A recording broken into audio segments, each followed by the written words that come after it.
you meet lots of ladies playing rock and roll? Yeah, the rock and roll women are there. And then the rock and roll men come along as well. Yes, we usually say that our fan base is a mix between 55-year-old record collectors and 15-year-old girls. And I think that if you have that audience as a rock and roll band, you're doing okay, actually.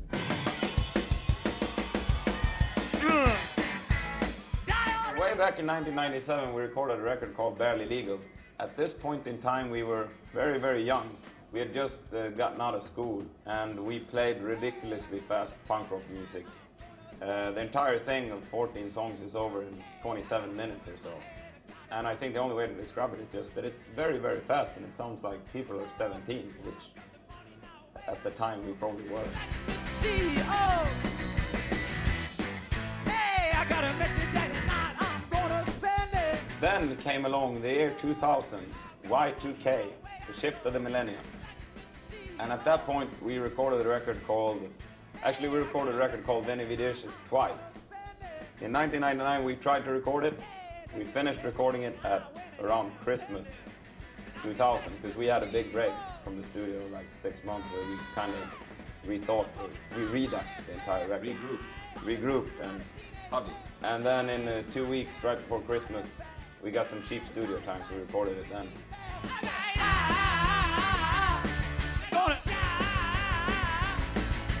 Compared to Barely Legal, it's a lot, it was kind of us defining what we were actually trying to do. I don't know, I think the songs are probably better too. Or it was more about having actual songs, whereas on Barely Legal it was mainly just about, you know... getting through them as fast as possible. Exactly. And at that point we had tricked some English company into thinking that we were a store. So we got suits for wholesale prices, and luckily we were all different sizes, so it seemed like an order that could come from a store. Like it was one really big one and one really small one and kind of a few in between. So we got them for wholesale prices, and we wore those for 2 years or something like that, and then we had to set them on fire because they were, where the guitar straps were, they were all green and moldy.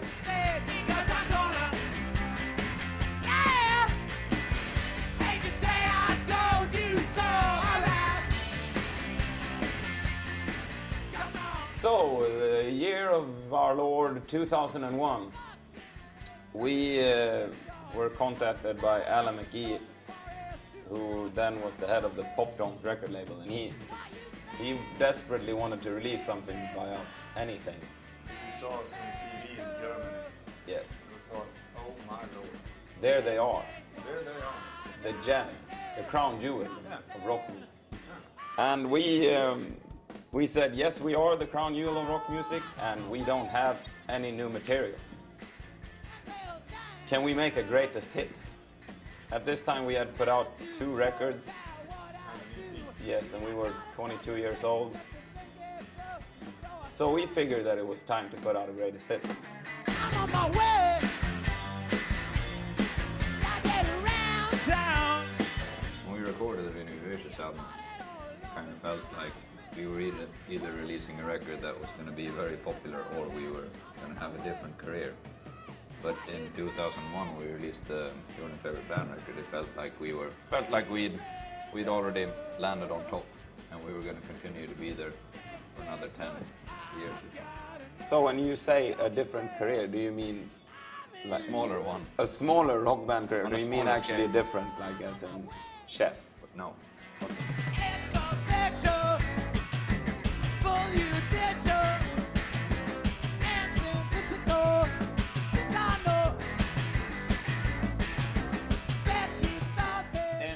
In 2004, we released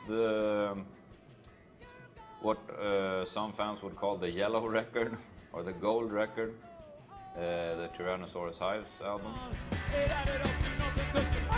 I think as well as with the Veni Vidi Vicis album, pretty much with the Tyrannosaurus Hives record, we were able to get within 95% of exactly what we were trying to do. We kind of had the songs all mapped out, and we had everything. We were just going to go into the studio and kind of execute what we already had, in our heads. It all went really well. So we tore that record for about a year and a half, and then, well, that's pretty much where we're going now. This is all I need to get by.